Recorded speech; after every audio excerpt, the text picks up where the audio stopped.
As a real estate investor, operator, or lender, you need to understand how to underwrite deals.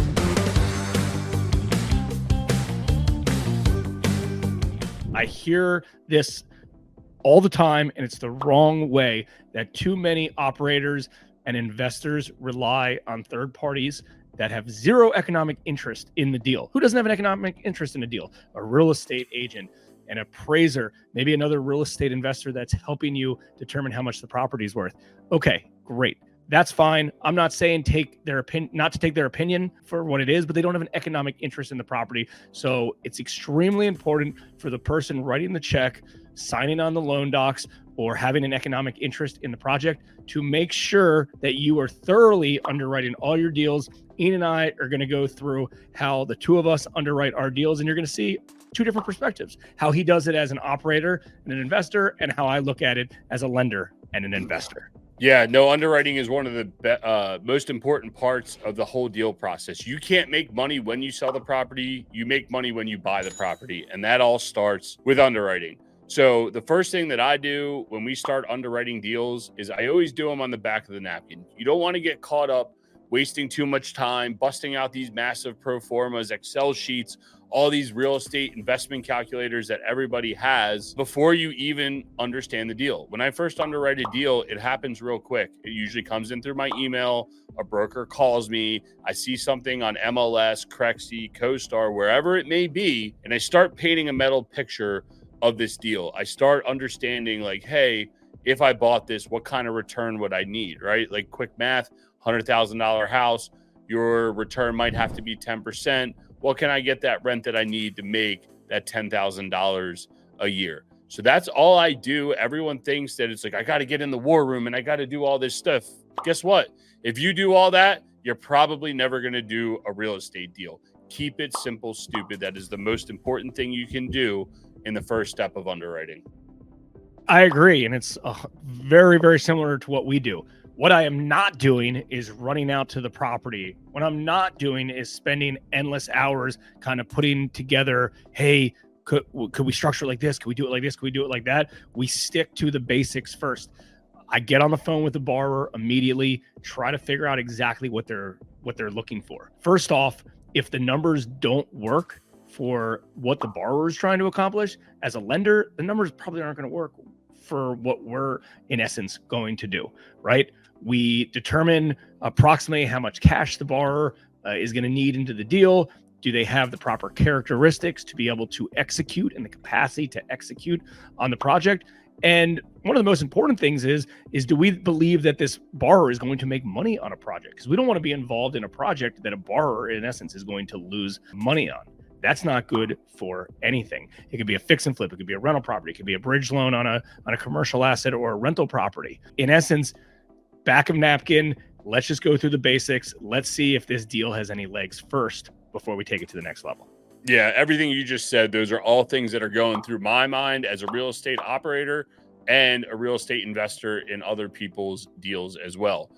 After we've done through all those things, and there's a couple other things that happen. Like, look, this is not a super rigid process. It is very fluid. The next thing I'd like to do is call the broker, call the listing agent, call the wholesaler. Hey, is that deal still available? I have loose interest. And I know this isn't an acquisitions video. This is an underwriting video. But the last thing I want to do is go spend a ton of time underwriting a deal to then find out that the deal is already sold. So usually I just have a quick conversation, try to get some pricing guidance, try to get, again, building that mental picture, understanding of what the market might take or need to get this deal done. So this is kind of like step 1A, and then step 2 is what we're looking at. Step 2 is to sit down and do a hard underwrite of the deal. Sometimes it does take going to the property. Sometimes it does take sending a third party out there to go find out what's going on. But most of the time, it is the Excel sheet. It is past experiences that we have, pulling past records. It is putting hard numbers on the piece of paper to make sure that our pro forma works. And this is all before I ever call Jason or any other hard money lender or capital investor or any other bank to say, I want to borrow money. I always look at deals intrinsically without placing debt or investor capital into the deals. The deal as a whole needs to work on its own as if I was going to put all the money into the deal on my own. Our step 2 is jumping on MLS, pulling comps, doing research to make sure that this deal obviously has legs. You know, when we underwrite, we're underwriting as the 4 C's, collateral being the first and foremost and the most important, right? And then we're character, capacity, and credit. So if it's a bad deal, it's a bad investment, no need to proceed. You know, again, we talked about step 1. That was just determining if it's a live, real deal and if the borrower has the means to do it. Step 2 is more like, okay, great. Let me dive into this collateral a little bit. I'll jump on MLS. Now, obviously, residential stuff might be a little bit easier and quicker than commercial stuff. I recommend, and I get that there's a lot of difference and a lot of variance in this, so you don't have to follow my recommendations. But my recommendation is I like to invest and only lend in local markets that I know and I understand. That doesn't mean that we don't expand into other markets, but I'm going to learn and understand them and try to be an expert in those areas. So in essence, I can hop online, I can hop on MLS, I have other resources that I could potentially call if I needed help with it in those areas to determine, hey, if this is a deal that I want to lend on, figure out what the average age of the property is to determine approximate cost per square feet to build. But in essence, it's very collateral based, determining if the deal itself works and if it's a good asset. Yeah, that all makes sense. And you can see how Jason's process kind of lines up with our process. We're doing some more physical items than say Jason is, but he's the lender. I'm the operator. I'm trying to figure out how to make this deal. What competitive advantages can I get in step 2? Step 3 for me is, again, not even getting the deal in contract. I'm not even worried about that. When it comes to underwriting, step 3 is where the fun happens for me. I've underwritten a deal. It makes sense on paper from a cash on cash return. Now I get to layer the debt in. Now I start having the conversations with the lenders. Hey, where's rates today? Hey, what do you think you're willing to lend on this? It also is, what kind of capital investors do I need? How much cash do I have on hand? If I put capital investor money in there, what type of returns do they need to see? Does the thing still cash flow? Side by side with that, guess what? If I put my own money in there, well, I need to have a certain return on my money as well, right? And I don't, too many real estate investors look at their capital and just say, whatever, it's a deal, I'm making this cash flow. Well, no, you need to remember that there's a lot of other investments that are passive that you wouldn't even need to work that hard, and you could get better returns without having to do all this hard work. So we're looking at deals. This is where the deal structure starts to come in. And that's a whole nother video that we'll do, and we'll probably post it up here in the channel at some point. But that's where the whole deal structure thing starts to come in place. That's step 3 for me. It's where the rubber meets the road. How are we going to finance and do this deal and make it advantageous for everyone involved? Yeah, on our end, assuming the deal works and the borrower accepts our terms, if the borrower verbally agrees to our terms, they can make the deal work. They have enough cash to close. Then the deal goes from origination into processing / underwriting. We order title. We send our in-house inspector out to the property. These are things that potentially I would have done inside the business early on that know exactly that are our eyes and ears that in essence can do that. So they're going out to the property. We're ordering property insurance. We're collecting docs from the borrower, potentially a bank statement, the ratified contract, their entity documents, insurance information, maybe a lease if it's a rental property. Obviously, if this was a commercial asset, we might order some sort of commercial valuation or an environmental study. You know, we have resources and tools because we are a private lender, a hard money lender, that I don't have to wait 30 days or 60 days to do these deals. I can do residential stuff in a day or two, when clean title comes in, and commercial stuff in like 2 weeks, because I've got resources and I've got ways to get some of these studies done quick and easy. But that's when kind of the fun happens and everything kind of gets collected. What I've learned, and this might be different than you, Ian, but what I've learned when a real estate investor, sophisticated real estate investor comes to us for a loan, they typically don't lie about something. They don't typically tell me they have good credit if they don't, because they know I'm going to pull credit, right? And that will just change up the terms. They won't say they have $100,000 they can put into a deal when they have $10,000, right? So that makes it a little bit easier dealing with sophisticated real estate investors. But in essence, we collect all the information and get ready for closing and funding, and everything moves quick. That all makes sense. And you can see Jason's step 3 is just a little bit ahead of where we are. And that's why I try to be transparent in step 2 and step 3 and having the conversations with the lender and saying, this is where I'm at. What do you think? Because you can see all the work that he has to do to get the deal across the table.